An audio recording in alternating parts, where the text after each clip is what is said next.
Media के साथियों का आज की इस प्रेस वार्ता में मैं दिल से स्वागत करता हूं।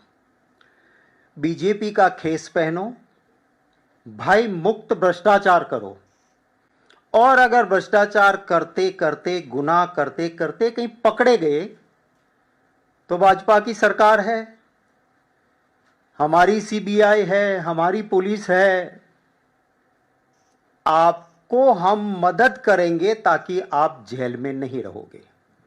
ये सूत्र है भाजपा का। मेरे पास सीबीआई कोर्ट का, दिल्ली की सीबीआई कोर्ट का 2 दिन पहले का, 3 दिन पहले का 15 जुलाई का ये ऑर्डर है।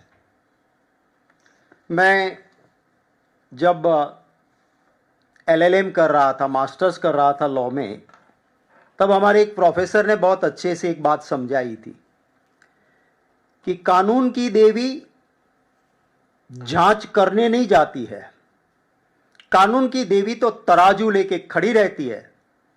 दोनों पक्षकार है, वो अपनी बात, अपने सबूत, अपने तथ्य, अपनी सच्चाई रखे और जिसका पलड़ा भारी होगा न्याय उनकी फेवर में न्याय की देवी करेगी। भाजपा ने जो इस न्याय की देवी का, इस सूत्र का, इस सच्चाई का भरपूर दुरुपयोग कैसे किया है वो मैं आपको पहले कहना चाहता हूं। अगर कोई गुनाह करता है तो गुनहगार तो इधर उधर की अपनी बात बचने के लिए करेगा। इन्वेस्टिगेशन एजेंसी की जिम्मेवारी है कि सारे तथ्य, सारे प्रूफ, सारे एविडेंस ढूंढ के लाए और न्याय की देवी के तराजू में वो सारे तथ्य रखें ताकि जिसने गुनाह किया है उसे सजा मिले। पर इस भाजपा की सरकार में सीबीआई क्या करती है कि अगर भाजपा का कोई नेता है, भाजपा का खेस पहना हुआ आदमी है और इतना सारा भ्रष्टाचार का प्रूफ आ गया तो केस तो बनेगा, पर जब न्याय की देवी के सामने जाएंगे तो तथ्य नहीं रखेंगे। केस उस तरह से करेंगे ताकि टेक्निकल ग्राउंड पे भाजपा का नेता छूट जाए। मैं आपके साथ ये सीबीआई कोर्ट का 15 जुलाई का ऑर्डर साझा करूंगा। कोर्ट खुद लिखती है कि आपको, सीबीआई को कंप्लेन मिली तो कानून कहता है कि कंप्लेन आते ही तुरंत पहले फर्स्ट इंफॉर्मेशन रिपोर्ट दर्ज करो, एफआईआर दर्ज करो। सुप्रीम कोर्ट ने भी कहा है कि कोई भी कंप्लेन आती है एफआईआर दर्ज करो। 2 साल तक 5,000 करोड़ के भ्रष्टाचार करने वाले के लिए एफआईआर दर्ज नहीं हुई। इन्वेस्टिगेशन बिना एफआईआर चला। फिर जब लगा कि एफआईआर तो करनी पड़ेगी, पार्लियामेंट में मैंने भी और बहुत सारे एमपीज ने क्वेश्चंस डाले कि भाई सरकार ने कंप्लेन दी सीबीआई को, इतने सारे तथ्य है, एफआईआर क्यों नहीं, जांच क्यों नहीं, अरेस्ट क्यों नहीं? तो एफआईआर बनाते हैं, पर सारा कानून जो काम करना चाहिए वो कानूनन नहीं, पर एक्यूज जैसे कि कोई दामाद हो अपना भाजपा का, उसी तरह उसको ट्रीट किया गया। वो आदमी जिसके खिलाफ इवन नितिन गडकरी जी ने कागज लिखा था, वो इंसान जिसके खिलाफ ढेर सारी complaints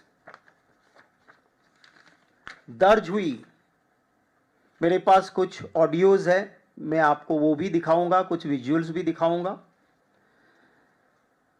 pharmacy council of India के प्रेसिडेंट गुजरात के मोंटू पटेल इसके खिलाफ ढेर सारे सबूत के साथ कंप्लेंट्स आई। सीबीआई को जब सौंपा, 2 साल तक कुछ नहीं, उसके बाद एफआईआर दर्ज की। अगर सोशल मीडिया पे कोई छोटी सी मोदी जी या सरकार के खिलाफ ट्वीट भी कर देते हैं तो रातों रात उसको अरेस्ट किया जाता है। सीबीआई ने इस मोंटू पटेल को अरेस्ट नहीं किया। कोर्ट ने खुद अपने ऑर्डर में लिखा है, कोर्ट ने अपने ऑर्डर में लिखा है कि आपने उसको हाजिर होने के लिए समन्स तक नहीं भेजा। तब सीबीआई कहती है कि हमने उनसे फोन पे बात की थी। इट मीन्स आप फोन पे बात करते हो तो आपको लोकेशन पता है, वो आदमी कहां है वो पता है, अब तुरंत उसको अरेस्ट करते। फोन पे बात क्या करनी थी? उनके बंगले पे रेड होती है। आज एक गुजराती वर्नाक्यूलर अखबार ने फोटो के साथ उनकी 2 लग्जरियस गाड़ियां जो उसी बंगले में रहती उनके नाम पे थी, करोड़ों की कीमत वाली, वो गाड़ियां वहां से हट गई। सीबीआई कहती है कि हमने फोन पे बात की और बाद में कहती है कि उनका एक फोन था, उसको फैक्ट्री आउटसेट पे करके सारा डेटा इरेज करके ड्राइवर को दे दिया था। ये सीबीआई कहती है। कोर्ट के अंदर मैं आपसे भी साझा करूंगा, सीबीआई का वकील या सीबीआई की ओर से जो सच्चाई और तथ्यों में यहां दिखा रहा हूं, सीबीआई के पास है। सीबीआई को ये सारी चीजें दी गई थी, कोर्ट के सामने नहीं रखते हैं। हजारों करोड़ का घपला करने वाला मोंटू पटेल, क्योंकि मैंने आपको कहा ना कि न्याय की देवी तो सिर्फ तराजू देखती है, कौन कितना इस पल्ले में डालते हैं। सीबीआई ने अपने पल्ले में सच्चाई डाली ही नहीं, पूरी आर्ग्यूमेंट्स वन साइडेड हुई। अब ये सामने वाला वकील कहता है कि सुप्रीम कोर्ट ने कहा था कि अप्रैल से पहले कॉलेज को अप्रूवल दो या 9 का डिसीजन करो, इसलिए हमने किया था। अरे सुप्रीम कोर्ट ने यह नहीं कहा था कि आप वहीं पे जाके देखो ही नहीं, पर सीबीआई की ओर से वो आर्ग्यूमेंट ही नहीं। और नतीजा क्या हुआ कि मोंटू पटेल को इतने बड़े घोटाले में, क्योंकि सीबीआई ने तथ्य नहीं रखे, 23 तारीख तक का इंटरिम प्रोटेक्शन कोर्ट ने ग्रांट कर दिया। सीबीआई को तुरंत हाईकोर्ट में जाना चाहिए कि इंटरिम प्रोटेक्शन नहीं देना चाहिए, सीबीआई गई नहीं। 23 तारीख को जवाब फाइल करना है। ये अगर औरों के वहां होता है छोटा सा गुना भी, तो सीबीआई क्या करती है और यहां क्या होता है। मैं एक पहला फोटोग्राफ है वो जो चलाइए,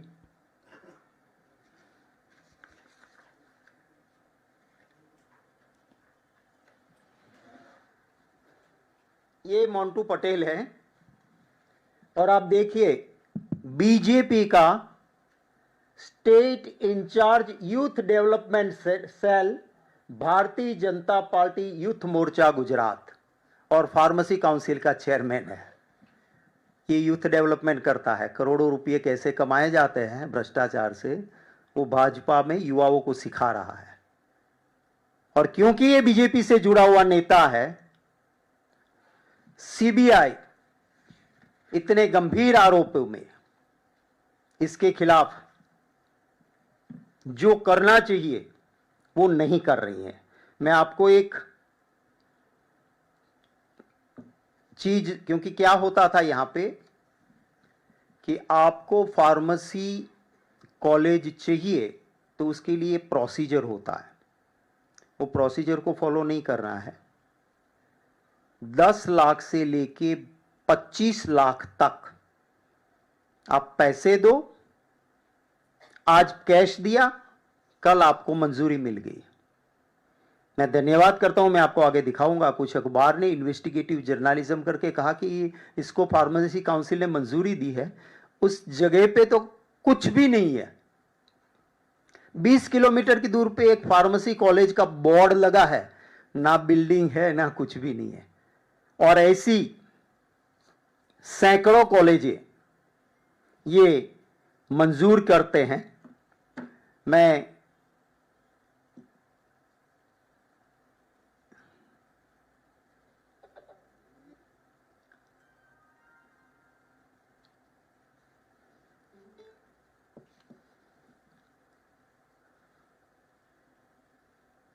सर हाँ जी, आपका महाराष्ट्र का 13 देगा 13 कितना 13 में कर 13 देगा? 13 में कर देगा? कर देगा और कितनी देर में कर देगा, मतलब कितने दिन में कर देगा? 4 से 5 दिन के अंदर। हाँ 4 से 5 दिन के अंदर। अच्छा, तो फिर मतलब उनका पूरा कंप्लायंस भी हो चुका है, फिर भी 13 लगेंगे क्या? कम में हो जाएगा कुछ? उसका नीचे नहीं लेगा बोल रहे हो? हाँ जी, उसका नीचे नहीं लेगा। उससे नीचे नहीं लेगा। तो जैसे समझो, अच्छा ये 13 में जैसे उनको पहले पैसे कितने देना है, क्या देना पहले है? ही देना पड़ेगा, सब टोटल पैसा पहले ले लेगा। अच्छा, टोटल पैसा तो अकाउंट में दे सकते हैं या कैश ही देना पड़ेगा? Cash, total cash. कैश। ठीक है, मैं सामने बोल देता हूँ कि 13 लाख रुपए लगेंगे। महाराष्ट्र के मतलब वो महाराष्ट्र का कोई भी जिले का कोई भी तहसील का रहा तो चलेगा ना? कोई भी वो पीसीआई का आईडी से कर देगा, बोल दिया। अच्छा अच्छा अच्छा, ओके ओके। आप कलकत्ता भेज देंगे, पैसा लगा, मैं करा दूंगा उधर से। अच्छा, मतलब कलकत्ता भेजना पड़ेगा क्या पैसे? हाँ। मतलब यहाँ दिल्ली में नहीं देना पड़ेगा? नहीं वो कलकत्ता से लेगा। हेलो। अच्छा अच्छा अच्छा, चलो ठीक है, मैं बताता हूँ, सामने वाले को बता देता हूँ, ठीक है? हाँ।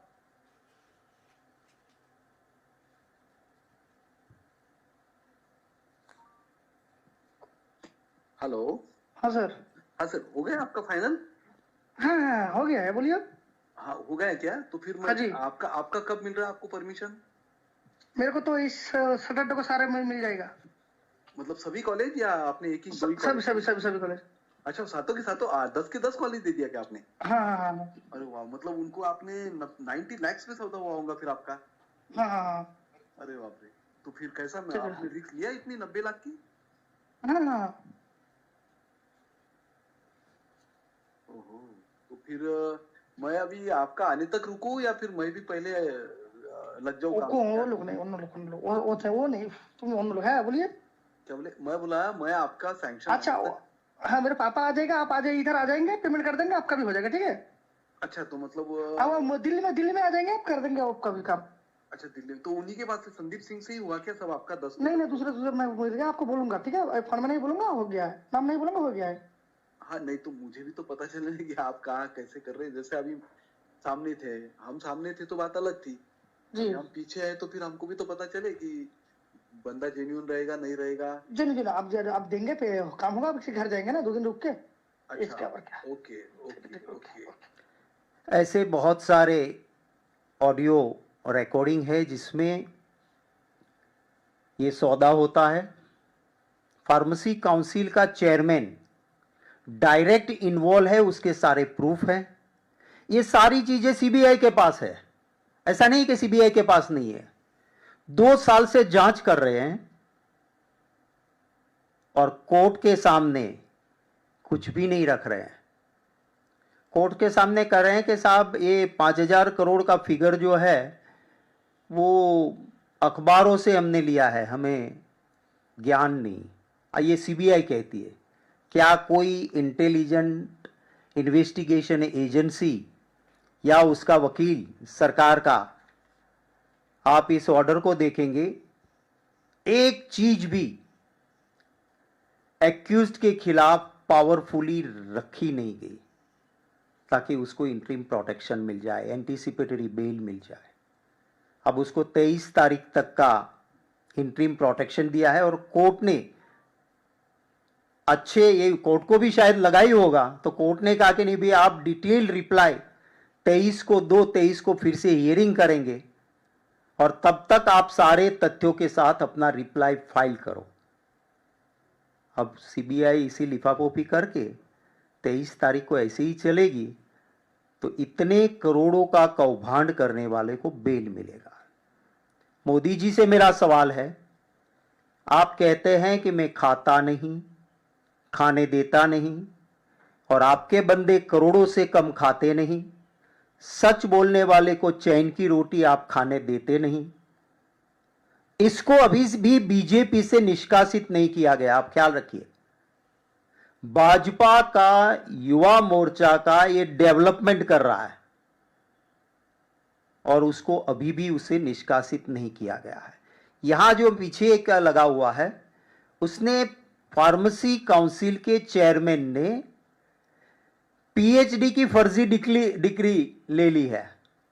ये शुक्ला जी है, शिक्षकविद, उन्होंने अखबार में दिया कि ये एजुकेशन डिपार्टमेंट की गलती नहीं, ये नैतिक भ्रष्टाचार भी है।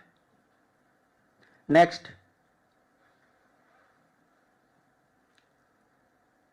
हाँ बोलो।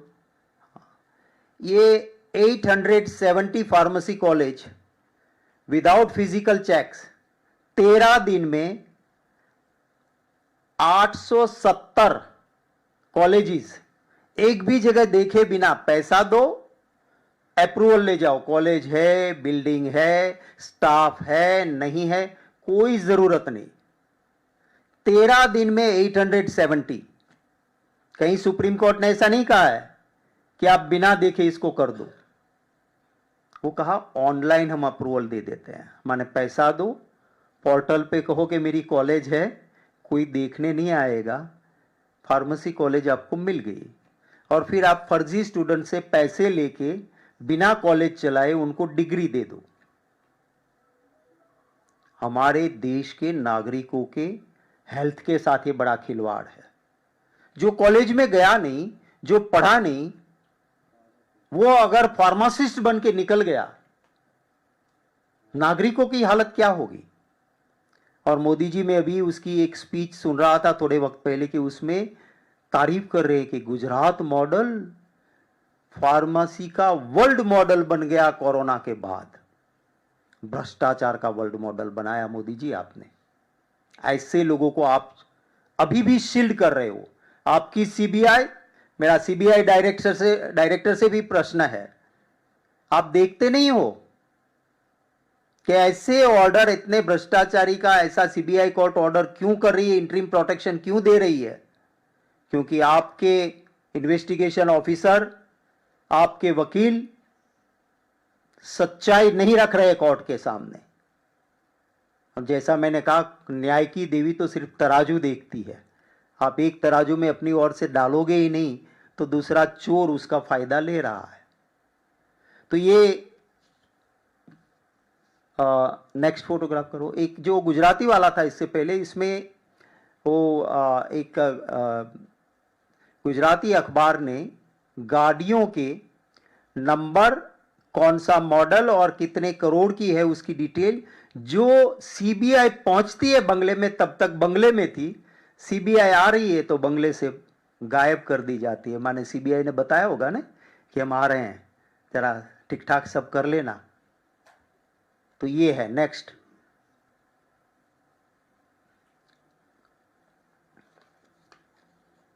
ये सारी, इसको चलाते रहो, इसको चलाते रहो, आगे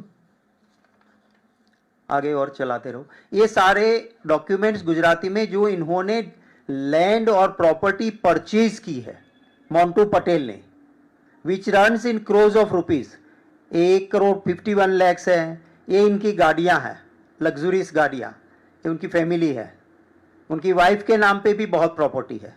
और आगे चलो, ये गाड़ियां हैं उनकी, रेंज रोवर है, वो टोयोटा की एक नई निकली हुई है वेलफायर, वो भी है। ये नई गाड़ी लाए हैं तो संत से जरा तिलक करवा रहे हैं। और आगे चलो, और आगे चलो। ये सारे जो लैंड्स उन्होंने परचेज किए हुए हैं उनके डॉक्यूमेंट्स है। और ऐसा नहीं कि सीबीआई के पास नहीं पहुंचा है, ये सारी चीजें सीबीआई के पास है, पर कोर्ट के सामने सीबीआई नहीं रख रही है ताकि उसको जमानत। ये सारे जो प्रॉपर्टीज परचेज किए हुए उनके डॉक्यूमेंट्स है, ये मोंटू पटेल की परचेज की हुई प्रॉपर्टीज है। एक आखिरी बात मैं आपसे कह के फिर रोक लो चलेगा, क्योंकि बहुत सारे प्रॉपर्टी परचेज किए हुए हैं, सबको क्यों बोर करे ज़्यादा, वो शेयर कर देना बाद में।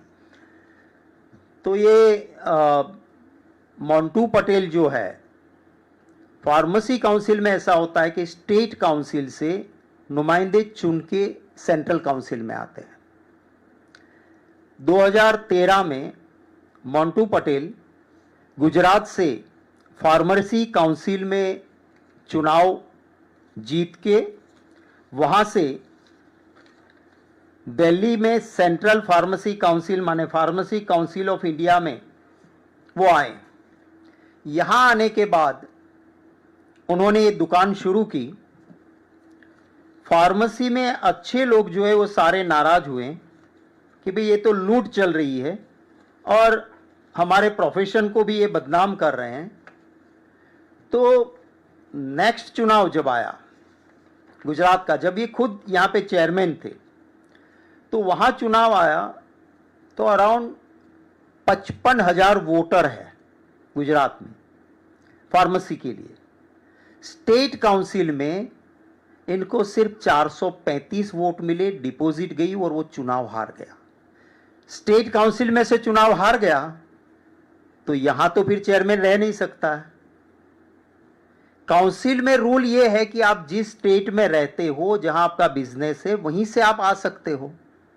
इनके लिए दमन से व्यवस्था हो गई, जहां ना उनका बिजनेस है ना रहता है, और दमन से फिर सेंट्रल काउंसिल में आ गया। वहां पे एक रजिस्ट्रार चौधरी, जब इसकी जांच शुरू हुई तो अपने बंदे को, जिसके खिलाफ बहुत सारे आरोप थे धोखाधड़ी के, उसको रजिस्ट्रार बना दिया। मैं ही चोर, मैं ही पुलिस, मैं ही कोतवाल, अपने बंदे को वहां लगा दिया। यहां जब ये सब चलने लगा सीबीआई में, तो मोंटू पटेल ने सोचा शायद जेल जाना पड़े, कोई नया आदमी बैठे, इसकी बजाय मेरा बंदा बैठना चाहिए। वाइस चेयरमैन को रिजाइन करवाया, चौधरी को ले आए अपने को, उधर बिठाया वाइस चेयरमैन, ताकि वही रहे। और पूरे गुजरात में इनके मिले हुए लोगों की प्रॉपर्टीज, उसका भी जांच होना चाहिए। मोदी जी की खास फेवरेट 2 बहनें, ईडी और इनकम टैक्स, उनमें से एक भी मोंटू पटेल के घर नहीं गई अभी तक। ना ईडी गई, ना इनकम टैक्स गई। इतना प्रूफ, इतने करोड़ का भ्रष्टाचार होने के बावजूद मैं मांग करता हूं मोदी जी से कि अगर आप खाते नहीं तो ये करोड़ों खाने वाले को सबसे पहले तो भाजपा से तो कम से कम निष्कासित करो। मेरी दूसरी मांग है कि आपकी सीबीआई को बोलो कि सच्चाई कोर्ट के सामने रखे और इसको अग्रिम जमानत खारिज हो, उसकी पूरी तरह से सुप्रीम कोर्ट तक लड़े। मेरी तीसरी मांग है कि मोदी जी, आपकी दोनों फेवरेट बहनें ईडी और इनकम टैक्स, इसके लिए फिट केस है, उनको भेजिए यहां पे और जांच करवाइए। मेरी एक और मांग है कि जो पूरा गफला करके काउंसिल में अपने बंदों को इन्होंने बिठा के रखा है, उन सभी को हटाइए।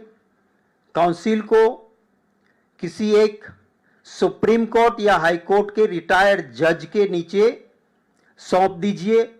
और आपने ही एक नया कानून काउंसिल के लिए लाने के लिए कहा है, उस कानून को इसी सत्र में पारित करवा के, जहां पारदर्शिता रहे, उस तरह से फार्मेसी काउंसिल ऑफ इंडिया का गठन उस नए कानून से हो। और तब तक इधर सुप्रीम कोर्ट या हाई कोर्ट के निवृत्त रिटायर्ड जजीज के जरिए फार्मेसी काउंसिल का रूटीन काम भी चले और जांच भी तभी सही होगी। ये मेरी मांगे हैं। आपका कोई सवाल होगा तो उनका स्वागत रहेगा। गोयल सर, आज आपने प्रेस कॉन्फ्रेंस किया है, ईडी सीबीआई के ऊपर आप क्वेश्चन कर रहे हैं, लगातार ऑपोजिशन पार्टीज यही कहती हुई नजर आई हैं, लेकिन वहीं दूसरी तरफ जो है रॉबर्ट वाड्रा के खिलाफ चार्जशीट फाइल हुई है। चैतन्य बघेल जो भूपेश बघेल के बेटे हैं, उनको अरेस्ट कर लिया गया है।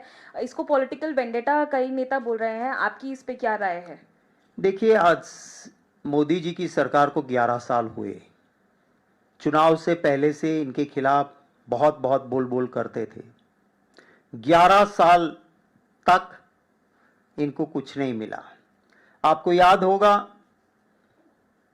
कि 11 साल होने के बाद 11 साल किसी गुनाह के अंदर चार्जशीट फाइल करने में, मैं हाई कोर्ट में मैंने प्रैक्टिस भी की है। क्रिमिनल प्रोसीजर कोड में ये साफ प्रावधान है, स्टिपुलेटेड टाइम में चार्जशीट फाइल करो, और अगर चार्जशीट फाइल स्टिपुलेटेड टाइम में नहीं होता है then there is no offence, default bail भी मिल जाती है। 11 साल तक आप चार्जशीट नहीं कर पाए। आपको याद होगा कि खट्टर सरकार ने एक जांच आयोग बिठाया था, कुछ नहीं हुआ। उसी केस में, वाड्राजी वाले केस में, जांच आयोग में कुछ नहीं मिला, एसआईटी खट्टर सरकार ने बनाई।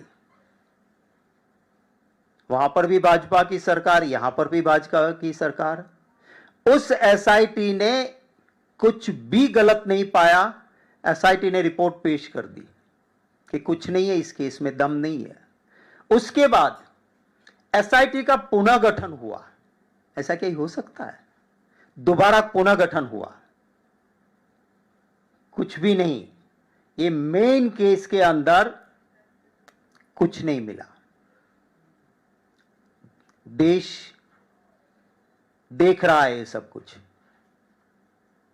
क्या 11 साल के बाद आप जो कर रहे हो, जिसको कोई कानून मंजूरी नहीं देता है, और दूसरी ओर मैंने आपको कहा कि सामने दीवार पे लिखे हुए इतने सबूत होने के बावजूद आपकी सीबीआई मोंटू पटेल को मजे करने के लिए सारी मदद कर रही है, और इधर जिस केस में दो एसआईटी, एक पहली SIT clean chit, second SIT पुनर्गठन के बाद कोई कुछ नहीं हुआ, जांच आयोग कुछ नहीं, और अब जाके ये जो हो रहा है। पर मैं जानता हूं, जब गुजरात में एक एसआईटी ने मोदी जी को बुलाया था तो कैसे वो फफड़ा गए थे। मुझे खुद अरुण जेटली जी ने कहा था कि आंख में आंसू तक आ गए थे, कैसे जाऊं, ये अरेस्ट कर लेंगे, ये कर लेंगे।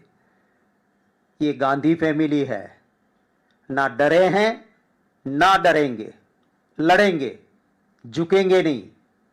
तो ये डराने की साजिश और देश का ध्यान बंटवाने की भी, जब भी ऐसा कुछ होता है तो कुछ ऐसी चीज कर दो कि जो इश्यू रियल इश्यू है, जनता का इश्यू है, लोकतंत्र बचाने की बात है, कहीं ना कहीं पार्लियामेंट शुरू हो रही है, तो उस वक्त पे कुछ ऐसी चीज कर दो कि सही इश्यू पे चर्चा या बहस ही ना हो और अटेंशन डाइवर्ट करो।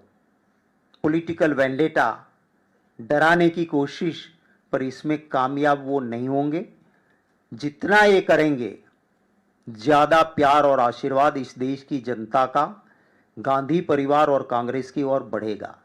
प्रियंका गांधी जी जन नेता है, लड़ रही है, लोगों के इश्यू के लिए आंखों में आंख डाल के सरकार को ललकार के पार्लियामेंट में बोलती है।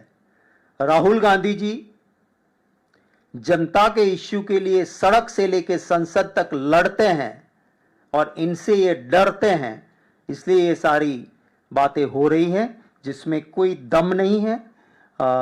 भूपेश बघेल जी के बेटे का भी आप देखो तो इतने वक्त के बाद, जब इनको लगता है कि नेता को डराया धमकाया नहीं गया तो बेटे को, परिवार को इन्वॉल्व करो, इमोशनल ब्लैकमेलिंग करो, पर ये ना भूपेश बघेल जी भी ना डरेंगे ना झुकेंगे। आखिर में मैं मानता हूं कि हमारे संविधान के हिसाब से सबसे बड़ी जिम्मेवारी हमारे न्याय तंत्र, हमारे जुडिशरी पर है।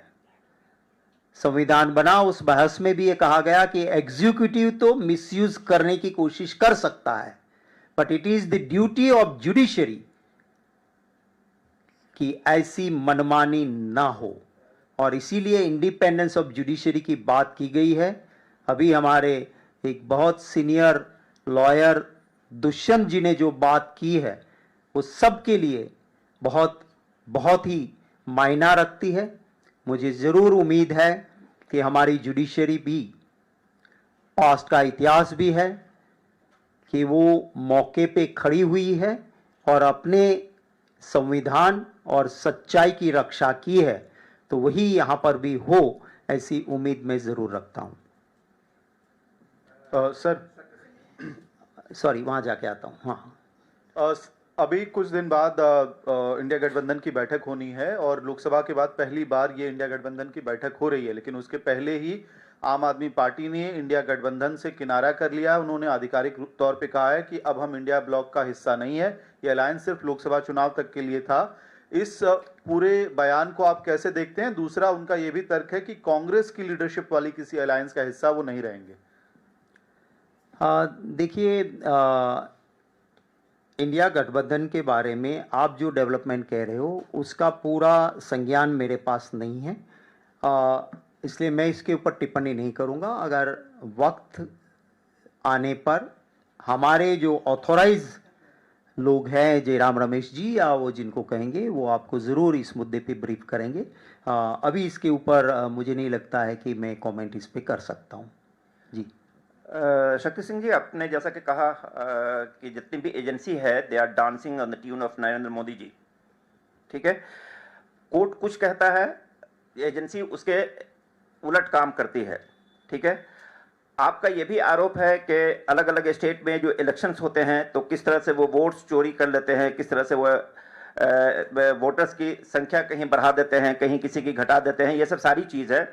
इन सारी चीज़ों को एड्रेस करने के लिए आपके पास क्या इफेक्टिव कोई स्ट्रेटजी है?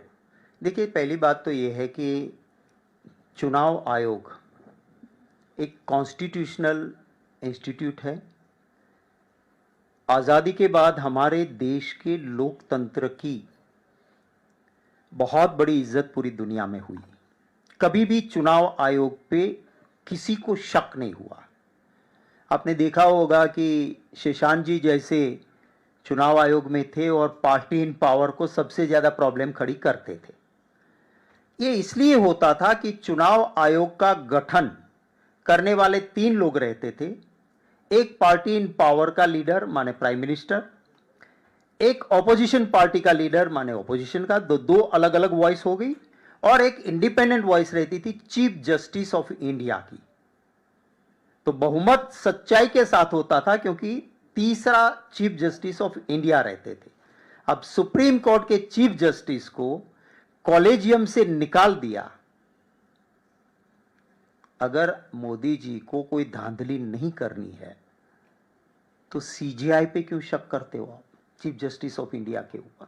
वहां पे आप अमित शाह को बिठाते हो, आप और अमित शाह। हमारे एक साथी कांग्रेस छोड़ के चले गए, अर्जुन भाई मोढवाड़िया, वे कहते थे रंगा बिल्ला। तो ये दोनों बैठ के क्या, ये आज वो बीजेपी में है, तो ये दोनों बैठ के क्या तय करेंगे? फिर तो बहुमत उनके पास है। माने चुनाव आयोग में 3 के कॉलेजियन में 2 आपके लोग बैठे हैं और आप उन्हीं को बिठाओगे जो आपकी मर्जी से काम करेगा, तो सवाल उठेगा। मैं उम्मीद करता हूं कि ऑनरेबल सुप्रीम कोर्ट भी इसका संज्ञान लेगी और ये जो सारी दिक्कतों की जड़ वो वहीं से है, उसको रिड्रेस करेंगे। एक मैं आपसे मुद्दा कहना भूल गया कि सीबीआई ने एक डायरी पाई है।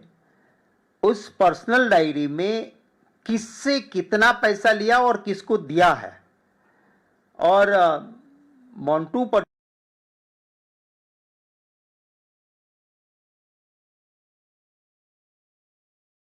से और किससे कब क्या, उसका सारा चिट्ठा उसमें है। वो डायरी सीबीआई के पास है, पर कोर्ट के सामने वो नहीं आ रही है।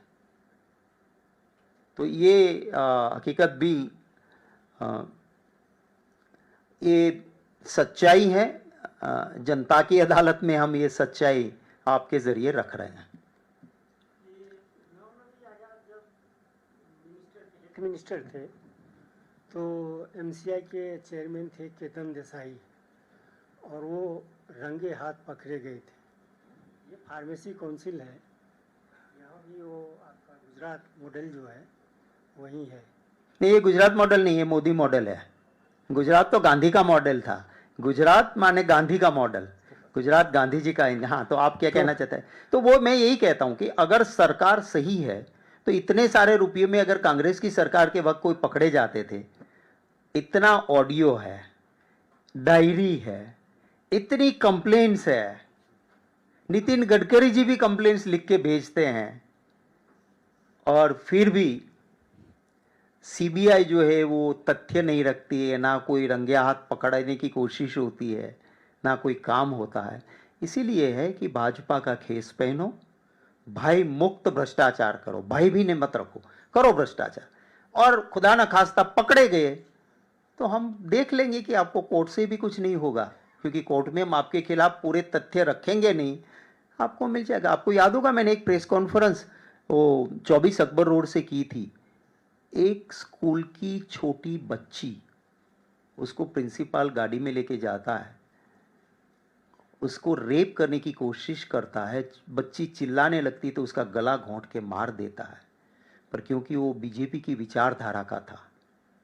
पॉस्को में जिसको फांसी होनी चाहिए, उसको पता है क्या जजमेंट आया कोर्ट का? 10 साल की सजा हुई, क्योंकि कोर्ट के पास पूरे तथ्य ही नहीं रखे। 10 साल की सजा माने अपील फाइल करेगा वो, 10 ईयर्स में बेल मिल जाएगा, अपील फाइल होगी, अगले 25 साल तक वो केस सुप्रीम कोर्ट तक चलता रहेगा, तब तक ये जेल से बाहर रहेगा, मर जाएगा पर सजा नहीं पाएगा। आपको याद होगा कि जो नीट में मेन एपिसेंटर गुजरात से निकला, उसमें मेन एक्यूज्ड गुजरात का निकला, उसको बेल मिल गई, उसके खिलाफ कैंसलेशन ऑफ बेल की अपील तक फाइल नहीं हुई सुप्रीम कोर्ट तक।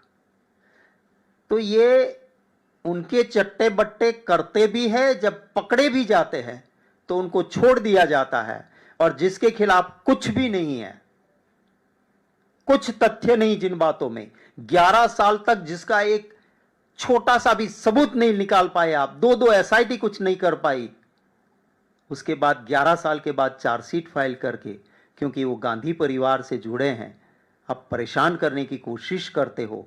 ये लोकतंत्र नहीं है। जनता जनार्दन देखती है। इंदिरा गांधी जी को भी बहुत परेशान किया था, पर इसी देश की जनता ने आशीर्वाद देके उनको शासन में बिठाया था।